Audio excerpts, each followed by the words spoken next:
last year, Minister, sorry, before I interrupt you again, this is the last time. Ladies and gentlemen, you will note there is a program on your table. We've slightly switched it up because this is the joy of live events. We are going to change proceedings just a little bit so we can allow our president to leave as soon as he's done with his side of the proceedings.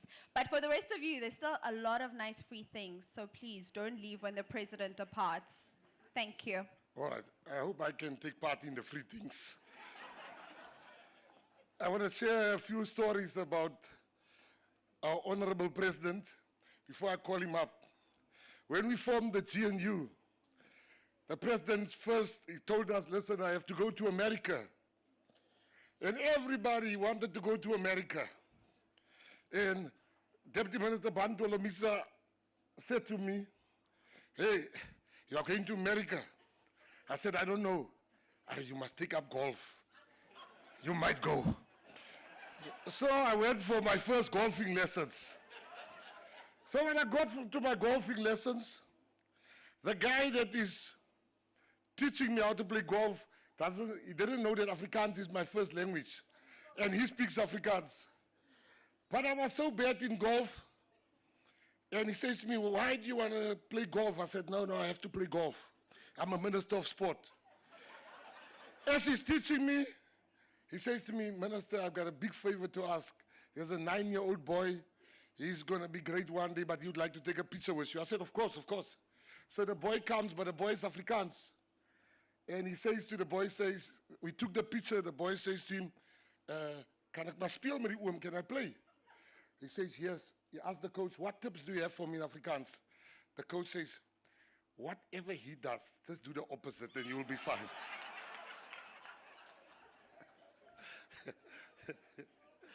I took lessons, and as you know how the story ended, Steenhuisen didn't take one lesson, but he had the luck of the draw.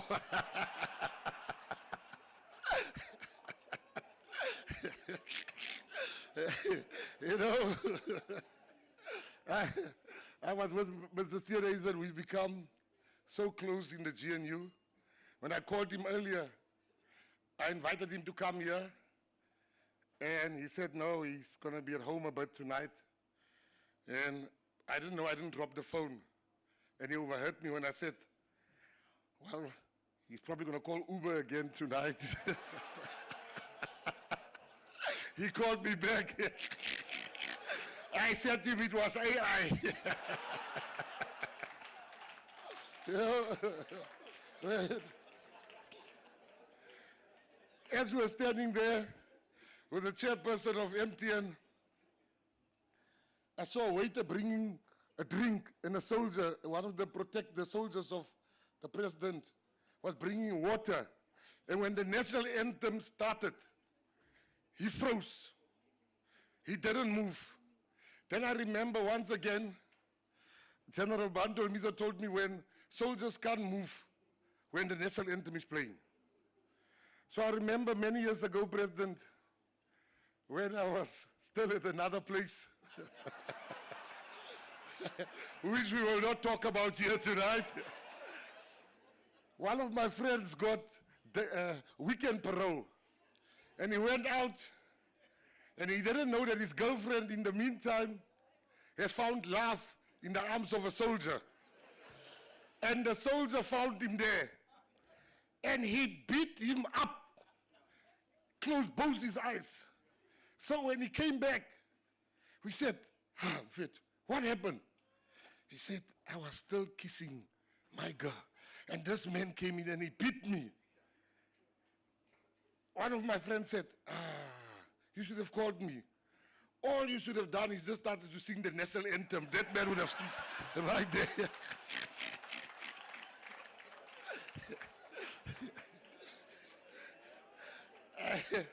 You know, as we were coming here this morning, there's a boy, he was holding something in his hand. He waited 5 o'clock this morning just to meet with the president. But he had something in his hand, and I'd like to just tell you a story about, at the end, what he had in his hand. And I said, you want to take a president with a picture with the president? He says, yes. Ek hou baie van die president. I woke up early, I'm waiting here for him. I said, fine. So I started to laugh. So my staff says, why are you laughing at this boy? I said, I'm not laughing at the boy. I'm laughing at this thing he's holding. So I said, I'm going to share the story tonight, just before I call the president. Why I was laughing, and I'll tell you at the end what he was holding. Many years ago, I was told that when you die and you get to the pearly gates, you will be given a vehicle inside depending on your behavior on earth.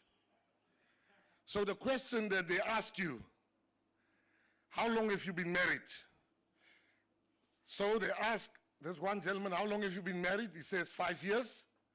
They opened the register. They said 5 years. You've been unfaithful 4 times. You will get a VW. The next gentleman comes, said, how long have you been married?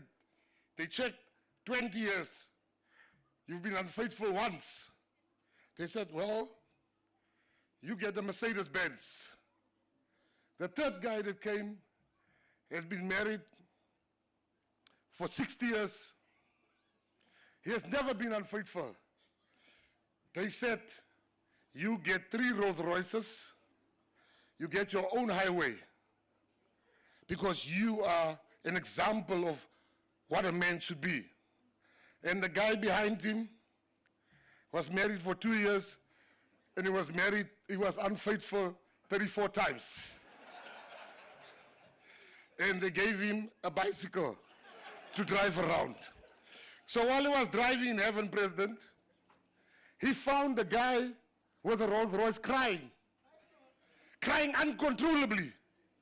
And he jumped off his bicycle. He says, my brother, you have 3 Rolls Royces. You have a golden highway.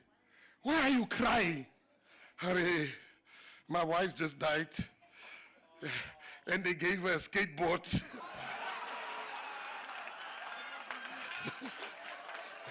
So,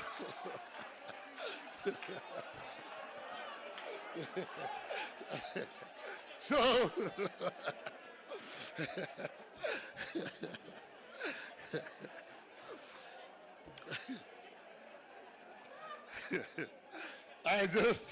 so the boy that came to take a photo with the president he came with his skateboard.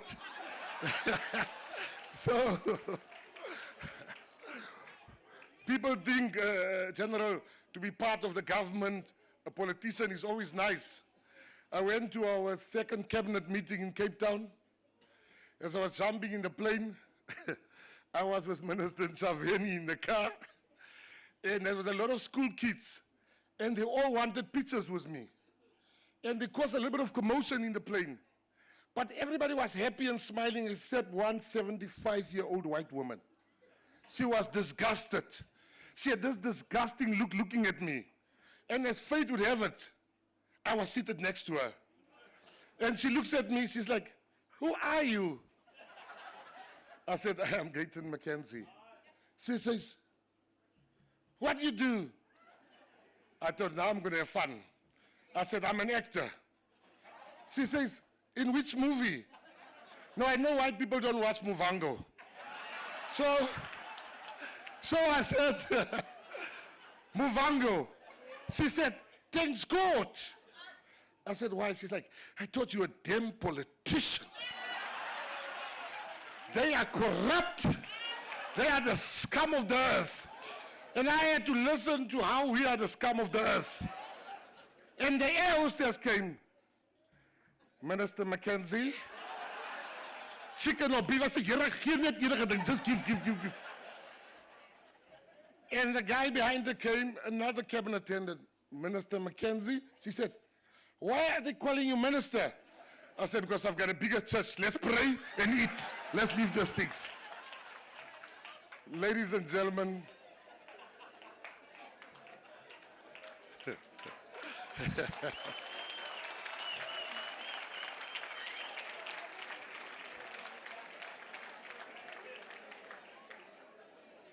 I first want to thank everyone that came here tonight and that was here the whole day.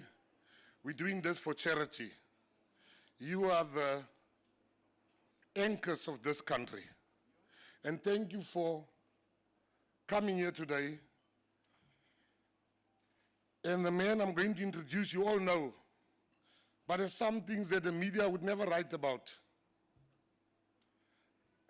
which is, in my opinion, the president's biggest achievement was to put together the GNU and make us gel. It wasn't easy. We were still swearing each other in the newspapers a week before the GNU was formed. We called each other all names, and you can imagine having Bantu Olomisa, Gaten McKenzie, John Steenhuisen, Helen Zeller, all of us are part of the GNU. And the president has very skillfully made us gel. And the best story I can share with you, this is my favorite story of all time, was when the deputy president went to Japan. And it was my first trip with the deputy president. When I got to the airport, I saw Minister Steenhuisen getting his boarding pass. And I was praying that I hope he's in business class, because I'm not going to go sit in economy. But if he goes to economy, I'm going to economy, because I'm not going to read about myself having sat in business class. So we got in the plane. We were not even speaking to each other. He was sitting in business class and I sat in business class. When we landed, I had to present the next day, but I became sick. I got a heavy flu. And I went to the chemist. Now, this pharmacist didn't understand one word of English. But worse than that, he didn't understand strict word language. Like,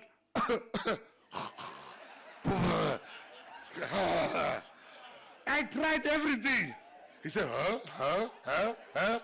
I realized if I don't live here, he's going to give me birth control tablets if I'm not. So I go without the tablets. As I enter the hotel, Minister Steenhuisen comes and he says, Minister Mackenzie, you don't look well. I say, I'm sick. He says, stand right here. He went to his room. MJ, he came with lots of tablets and instructions. You take 4 of this, 3 of this, and you take this, and you wake up. I said, yes. I'm being cordial and collegial. When I got the tablets, I thought, nice try.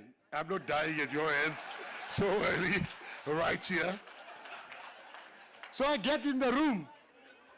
As I get in the room, I just put those tablets in the corner and I tried to sleep. And I couldn't fall asleep. I got more sick. I took out my phone. I took a picture of the tablets. And I sent it to my baby. I said, Laugh, if I don't wake up tomorrow morning, tell President Ramaphosa, doesn't need to investigate. At 6:20 in the hotel foyer, Steenhuisen gave me those tablets. Let the Hawks just go and get him. And the next day, I can tell you, I felt like $1 million. And for me, people talk. And if the president, somebody asked me, when the president retires, what is he going to do? I said, I don't know what he's going to do, but if I was him, I'll become a sangoma. They said, why? I said, because he told us exactly a year and a half ago what's going to happen now. And it is happening just like that, to say the rand will strengthen. Tourists will come to our country. We will have low record levels of inflation. Load shedding will be gone. I wasn't sure about the load shedding thing. And everything that the president has told us and geared us towards is happening. So I want to say to everybody that's here, we have turned the corner as the government of national unity. We have turned the corner. We have turned the corner. And we have got one country, one president, and he's a very modest man. The president's humbleness and modesty can irritate you sometimes. One example, the president is the first African man, or African for that matter, that became the chairperson of the G20. And the president never mentioned it. If that was me, the curriculum would have been changed to reflect the reality of the situation. Every company must make it part of the mission and vision statement that the African is now chairperson. But he's humble. And for us to serve under him, you know, yesterday in Parliament, there were such big fights we're having. One of the biggest fights there was, I don't know who, I suspect Minister Nchaveni. I'm sitting amongst the EFF guys. Now you can just imagine. So since I joined Parliament, they would say, bandit, bandit. So yesterday when they said bandit, I said, you must specify, because there's two of us, me and Malema now. You must specify. You can't just say bandit. When the president called Ramokgopa, he says Ramokgopa K, Ramokgopa M. So now you can't just say bandit, because there's two convicts, Mackenzie and Malema, and we are in close proximity. So I don't know which bandit they're talking about, because we've both been found guilty once by a court of law. I was just trying to make things easy for reference sake. President, on behalf of South Africa, people can say what they like. We used to call you consultative Cyril when we gossip about you. But we have come to understand and appreciate the importance of consulting. You've managed, I remember the budget last year, it was World War III. The budget was, this year, there was no war. We were all agreeing. In fact, the ones that didn't want to vote for the budget is like, we must deal with this one, they want to vote for the budget. This is the best budget the country has ever had. So, if you can rise to your feet to welcome my president, your president, our president, His Excellency Batamela Cyril Ramaphosa.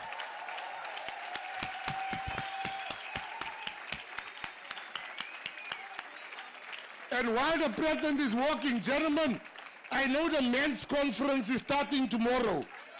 Whatever you do, go and buy flowers, because they're going to tell you, literally, the president of this country gave me flowers. You can't even get me flowers. Go get flowers, gents. Over to you, Excellency.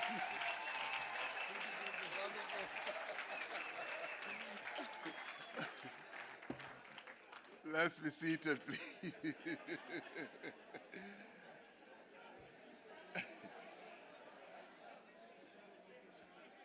Thank you so much. Program Director, who seemed to give us an inkling to know that she might not be a Ngobo for too long.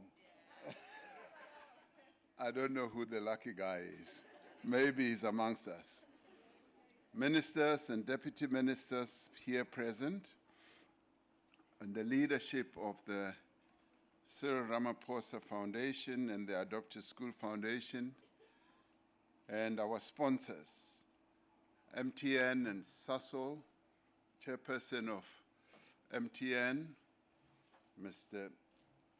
KBC Jonas, and the CEO of Sasol, Mr. Baloyi, and indeed other sponsors who are here with us today.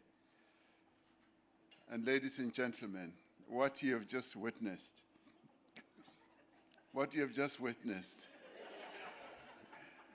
is quite a lot of what happens in cabinet as well.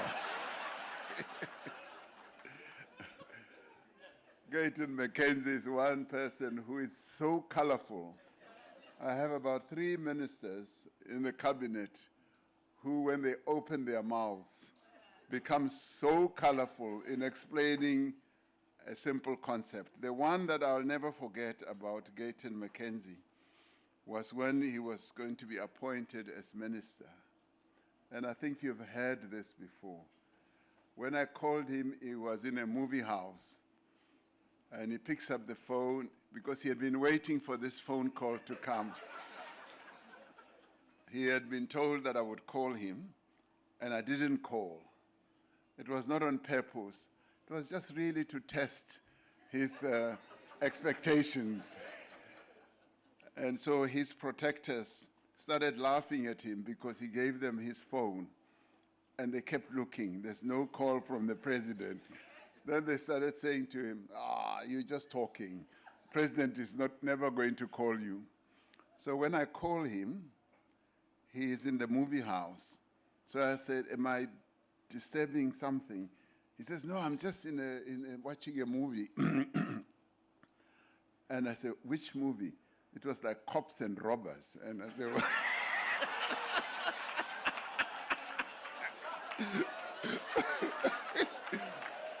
how telling.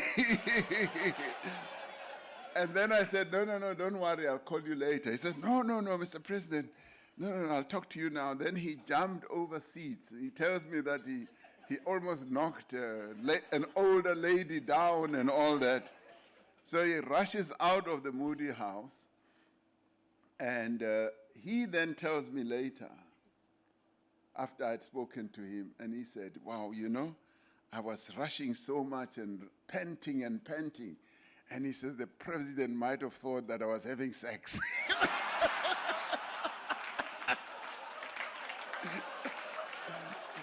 Now, that's typical Mackenzie.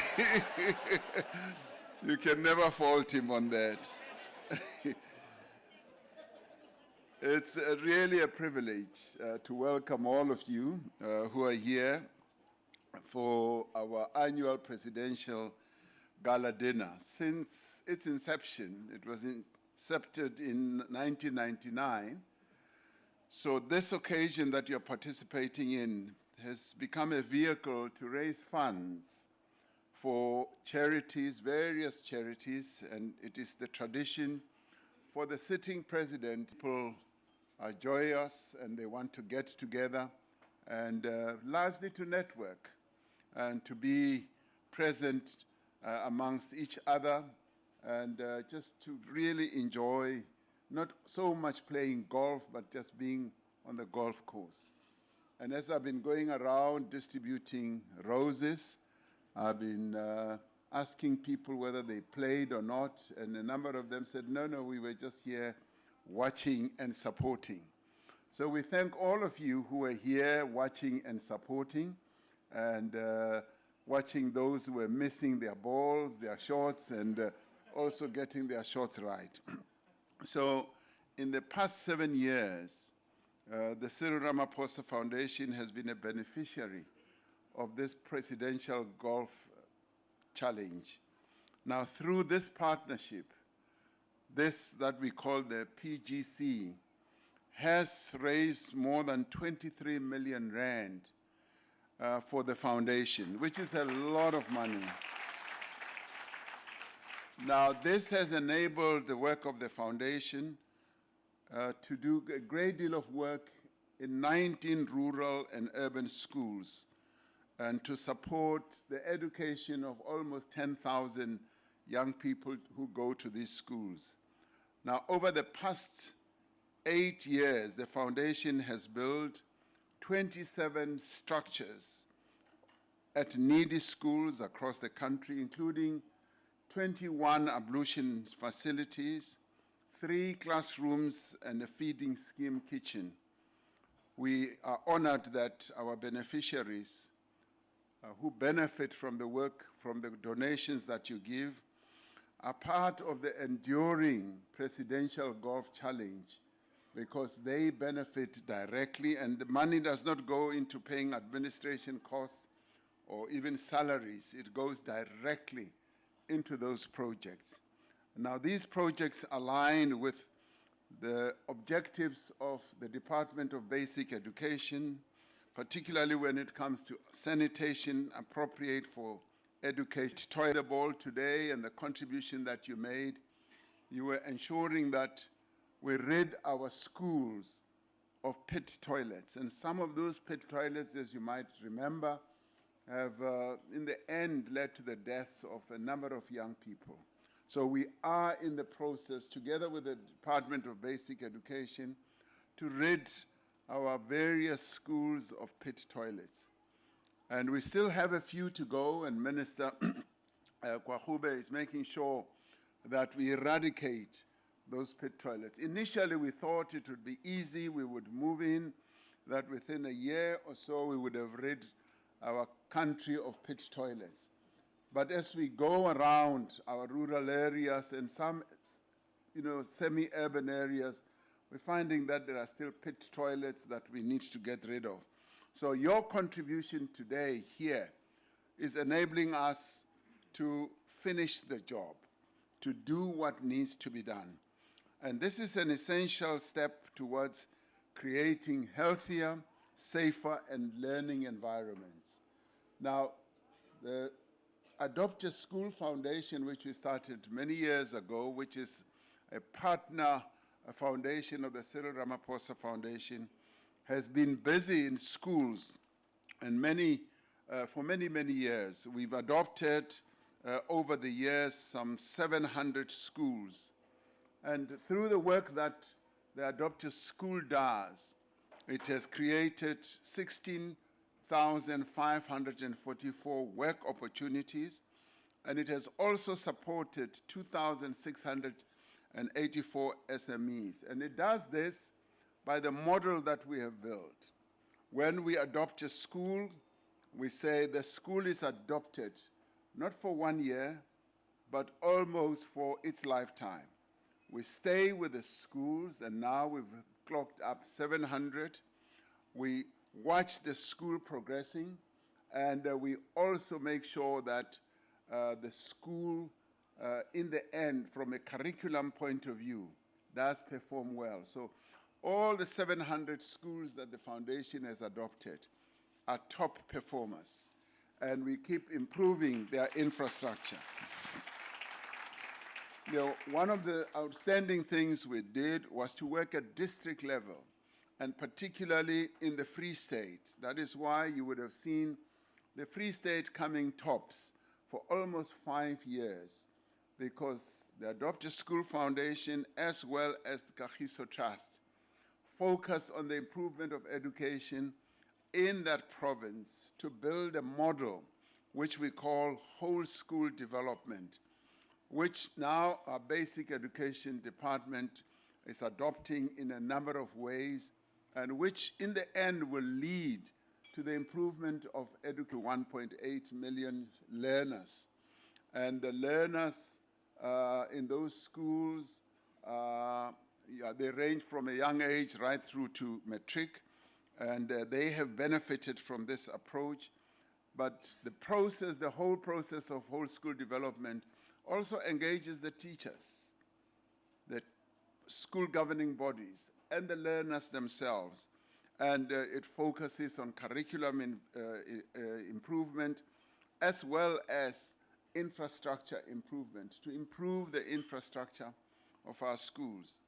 Apartheid education was not only bad in its content or substance, it was also really horrible in not improving the infrastructure or the facilities in the many schools that are scattered around our country, 25,000 of them.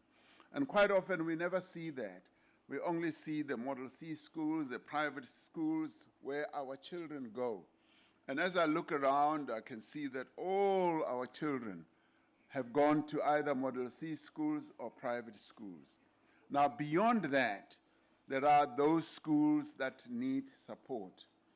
And these are the schools where possibly the teaching of color identification is only black, white, green, red. It never goes to turquoise. Now, Minister Mackenzie and I, this morning when I came here, he says to me, Mr. President, it was an excellent speech. The only fly in the ointment was your tie. And I said, but why do you say so? He says, because you wore a blue tie. I said, Minister, I had a blue tie, red tie, green tie and turquoise tie. And I chose the turquoise tie. So that was not blue, it was turquoise. And he says, no, it's because of my Bantu education. I don't understand. And he's absolutely right. Deputy Minister Mhlauli was absolutely on point in demonstrating that, because she went to not a sort of Bantu education school, she could identify the color. So we need to extract from Minister Mackenzie that Bantu education influence so that he can understand colors and know the colors well. So the importance of the work that we do is quite phenomenal, because it touches the real future prospects for young people. What we were talking about yesterday, about focusing on early childhood development, if there's one mistake that we made right at the beginning, was not to focus on early child development. We started focusing more on older children who enter school and all that. We needed to focus on early childhood, because it is in those early years that children need to learn to read, learn to numeracy, and learn to understand basic concepts. Now, our work now is to focus on that, and the minister is committed to that. So this presidential challenge is quite unique. It is an opportunity to consolidate existing networks and start new relations between government and yourselves. Many of you belong to various companies, and we want to thank you for the support that you give. We raise quite a bit of money, as you have heard, and all of it goes to support the work that we do. And I do want to thank our sponsors, our anchor sponsors, MTN and Sasol, because through their sponsorship, we've been able to make this golf challenge a real success. So thank you very much to our sponsors, and yourselves as well, who were able to participate by buying 4 balls.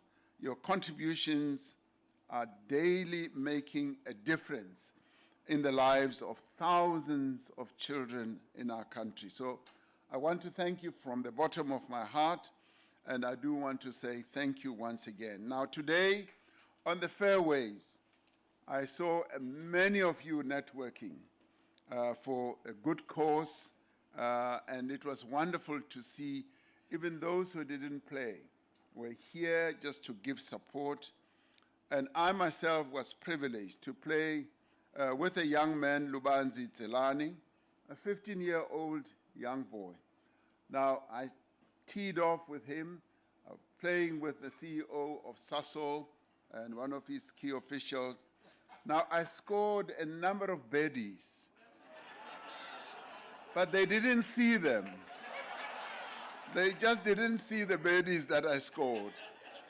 And even Lubanzi, who is an excellent golfer, he didn't see that. And Mackenzie kept saying, no, this is AI, this is AI. But apart from that, this young boy who is absolutely wonderful and really capable golfer, and he is going to be one of the great golfers in time to come. Now, he started playing golf, I'm told, at the age of 4, and through the SA Kids Golf. Now, Lubanzi has played in all junior age divisions and is competing on both the national and international circuits. And he wants to go to university, a university that will offer just golf lessons, but also academic. Now, I will definitely follow his progress. Minister Mackenzie, I will get you to accompany me one day when we fly together to go and support him when he plays at the Masters in the United States. Because he is at that level and he'll keep improving his golf. And so therefore, it's wonderful also to hear that here at Atlantic Beach, there are programs that are supporting young children from the townships, young children from the urban areas to become golfers. And some of them are already playing on the professional tour and are excelling. And this is the way we should go to support our young people, to make them really excellent at what they do. So your participation here is helping to unlock all those opportunities. Now, Lubanzi is at a golf school in Thailand. He's doing his grade 10 there in Thailand, but it's a golf school. And it's Mackenzie, we need also to have those types of golf sporting schools where sports becomes an area of focus alongside academics. And Minister Kwahube, this is possible. Of course, we've got to have technical schools, many of them on an ongoing basis. But it's good that we should also focus on sports, because it is when we do so that we'll be able to produce really good sportsmen and women. Yesterday, I thanked the sports people of our country because they are excelling on the international stage. And that excellence starts from a very young age at school level, and this is what we need to be focusing on. What do? They fly the flag of South Africa on the international stage and make us really proud. As they score goals and as they win at rugby, that is what builds our nation. It makes our country our nation more cohesive. It joins us together. And as we all know, sports has become a really fantastic and outstanding medium of getting the nation to feel united and to be united. So we need to start at the school level. And while he's in Thailand, we know that he's learning a lot. And thereafter, he'll go to another university where he'll even learn much more and become a pro one day. Now, I'm saying this advisedly, just to lift the expectations that we have of him. So, Lubanzi, as I look at you, young man, we expect you to keep rising and rising and rising and become an outstanding pro. Now, he tells me that Tiger Woods is his idol. He's also my idol. So we expect you to be even better than Tiger Woods one day. And that is the expectations we have of you. So thank you very much to all of you for being here. I think today was a really wonderful day. As our program director said, it's a day of bonding together, but also for a good cause about education, supporting the future of our country. Yesterday, we spoke about having turned the corner. And many, many people in our country do believe that indeed we have turned the corner. And as I shook hands with many of you here, I could get that sense. There's that vibe, as young people say. There's a vibe that's abroad here. And that vibe must continue spreading. And we will be expecting a great year when our economy grows and when the rand keeps strengthening, when interest rates come down, and when your businesses are able to operate at a higher level where you can borrow money at lower interest and you can make more profits to bring money into the fiscus so that we can achieve the objectives that we have. So I express my appreciation to all of you who purchased 4 balls, and your contribution added a great deal of value to what the day became today. Unfortunately, yes, you can applaud to that. Unfortunately, I have to leave a little earlier than I would have wanted because I have to go to the AU, and the AU is expecting us to give a report about the G20. Now, whilst Mackenzie would have stood on rooftops and be proud of having been the president of the G20, we have to go and give a report. Because it was the very first time, as you all know, that an African country was given the opportunity to be president of the G20. Now, we are not going to be at the G20 this year for a whole number of reasons. But on Swarini,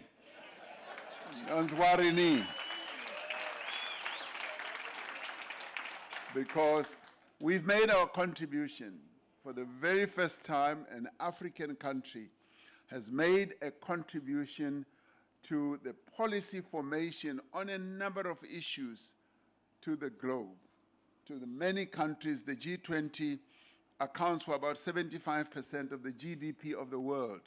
And here, a small country of 62 million people, right at the southern tip of Africa, was able to bring the world here, to carry the world and convince all these countries about our policies with regard to equality, solidarity, and sustainability. Well, that is what we did. Now, others were opposed to this, but fortunately it was embraced by the rest of the world. And so the report that we are going to give to the AU is a very positive report about the impact that South Africa has made in getting the world to understand and embrace issues of climate change and support for climate change, on issues of debt sustainability, where countries, particularly countries in the global south, who are having to pay for their debt much more money than countries in the northern hemisphere. We sent that message very, very powerfully and clearly. And we also got the world to get to grips with the whole issue of inequality. Inequality has been spoken about, but it's never been taken seriously. And we who are living in a country that has the worst record of inequality, which we inherited from colonialism and apartheid, were able to get the world to realize that we've got to address inequality. So we've even resolved, got them to agree that we should set up a panel, a global panel, which will focus just on the issue of inequality and make sure that we take steps to reduce inequality. Now, the best, I think, for us was to get the world to embrace the issue of how our critical minerals should be treated. Forever and over the many years, we were, particularly on the African continent, we were countries that just extracted minerals, and they came with their money from the northern hemisphere, extracted minerals, took out dust, rock, and soil, put it on trains and ships, and off it went to various markets in the world without being processed. Now we got the world to finally agree that we should no longer take that path. We should be able to extract minerals, have them processed at source where those minerals are found, so that we're then able to produce products that we can export to the world. Now, it was South Africa that started chanting that message right from the beginning. And it was the young people of our country who started spreading that message. Of course, we took it forward. We took it to the G7. We took it to the G20 now. That message has been embraced. Now, that is one of the successes of the G20, which was held here on African soil. And that G20 was successful due to you, the people of South Africa, supporting that whole process. So even as you are excluded from this year's G20, just know that you have made a mark that will never be removed. So thank you very much for continuing to be engaged in the affairs of our country. Your presence here, even as you are playing golf, means that you are engaged. You are part of this process of being good citizens, because this is about good citizenry, even as you're playing golf and networking amongst yourselves, you are making a contribution to making our country better. Now, the next big issue that's going to happen is the national dialogue. And I'd like to urge you in one shape, form, or other, whether it's in your workplace, whether it's in your community, whether it's in your club, wherever you are, your church, do get involved in the processes of the national dialogue to discuss precisely what we need to do in forming this national compact that will consolidate the people of South Africa in a clear vision of where we want to go. Now, I do believe that we've turned the corner. The past 15 years have been difficult. We had state capture, we had unrest, we had COVID, but now we can put that behind us and work together collectively. The indicators are there, very clear indicators of what needs to be done. Even if it is about criminality, we're taking steps. Corruption, we're taking steps. Strengthening local government, we're taking steps. Now, all our plans are there, and we just need to activate them, to implement them, and to improve this country. This is the most beautiful country in the world, and we are all fortunate to live in a country like ours, where we've got the will, the determination to address all our problems. When many people travel overseas, when they come back, they say, thank God we're back home. There's no place like South Africa. So thank you very much. So finally, I thank you. And as I depart, my heart is here with you, but I go to do more work where I am going. So thank you very much. Enjoy yourselves. Mackenzie is still here, and he will continue to regale you with the many stories.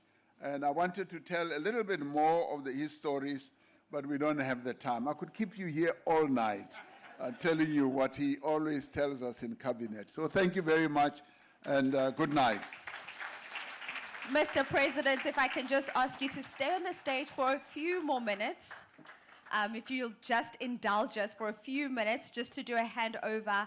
It's just 2 handovers. In the meantime, if you drive a very beautiful car with a number plate MG11JKGP, it's a white Porsche.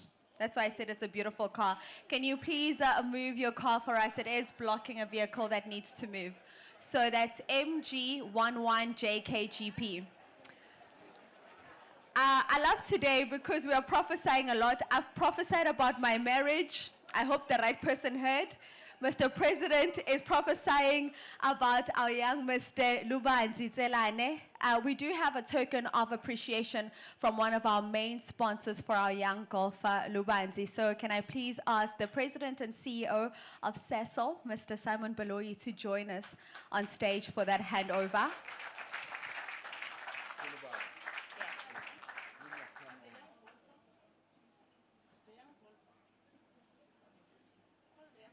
Lubanzi, please join us.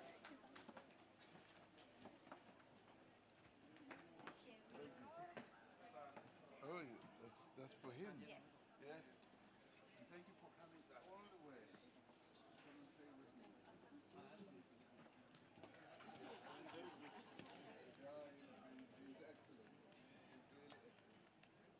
All right. It is for Lubanzi. If we can just hand it over to him and get a photo opportunity.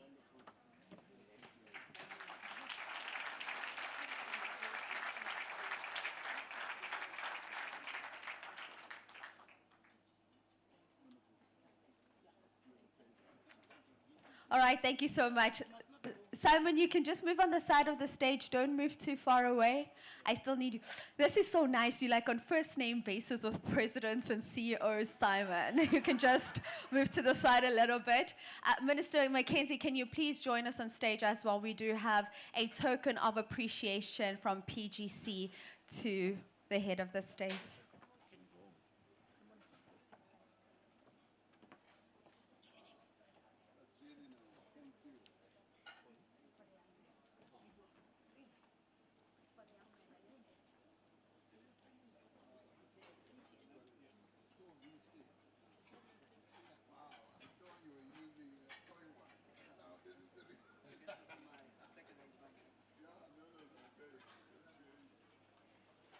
If I can just ask the three gentlemen to come to the center of the stage for that photo opportunity.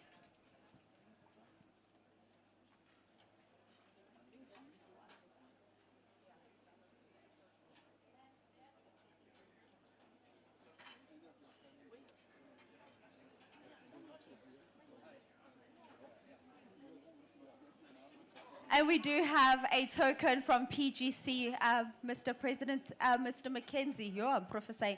If you can just go to that side, we've got that nice certificate, the frame.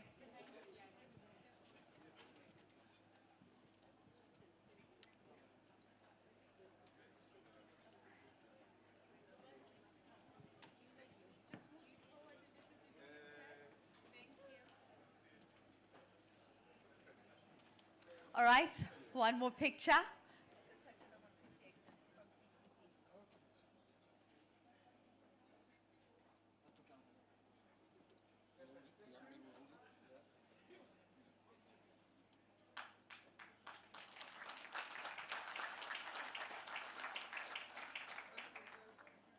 All right, thank you so much. It's a bit heavy to carry, so we'll just put it on the side there.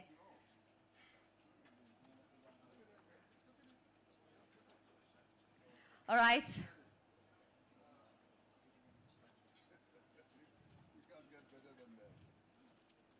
Thank you so much. Let's now bring onto the stage a token of appreciation for one of our main sponsors, which is Cecil. We do have Mr. Baloyi, who's already on stage.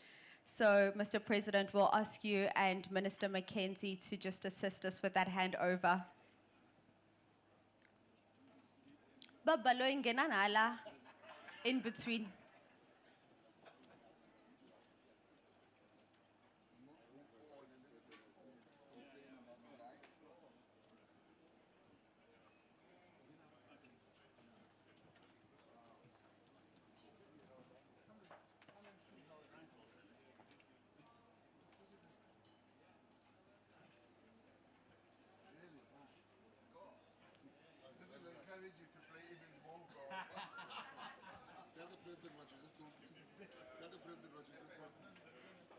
And we'll have a photo opportunity for Cecil.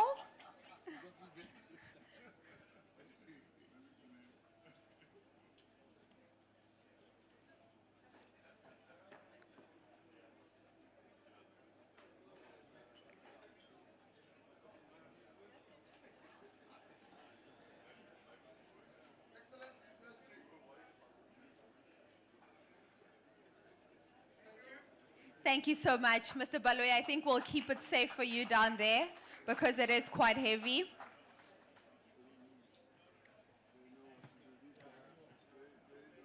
Thank you so much, Mr. Baloyi. Yes, you can. All right, ladies and gentlemen, of course, we spoke so much at length about how today would not be possible if it wasn't for our sponsors. Our main sponsor for PGC, please help me welcome onto the stage the chairperson of MTN, Mr. Mcebisi Jonas, for our token of appreciation.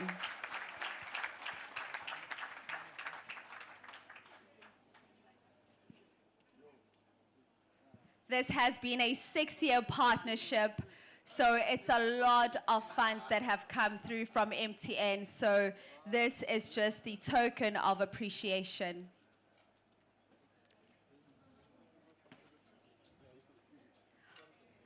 All right, should I help? No, it's okay.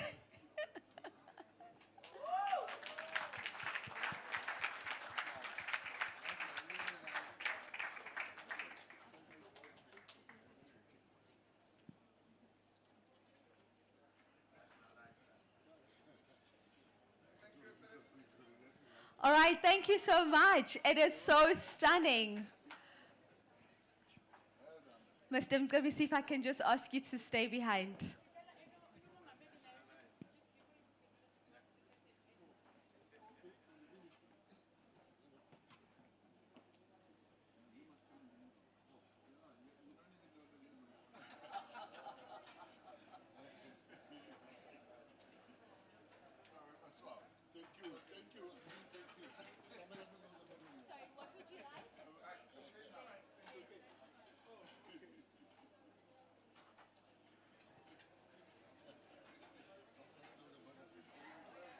All right, thank you very much. We do have to get moving with the program. Thank you so much. Mr. President, we'll release you. Mr. Mcebisi, please stay on stage. Minister Mackenzie, I'll also release you. Mr. President, yes, you may go. Thank you. It's been lovely. Thank you. Mr. Mcebisi, we're giving you an opportunity to have a word, of course, as the main sponsor of PGC, as the chairperson of MTN. You can step there, sir.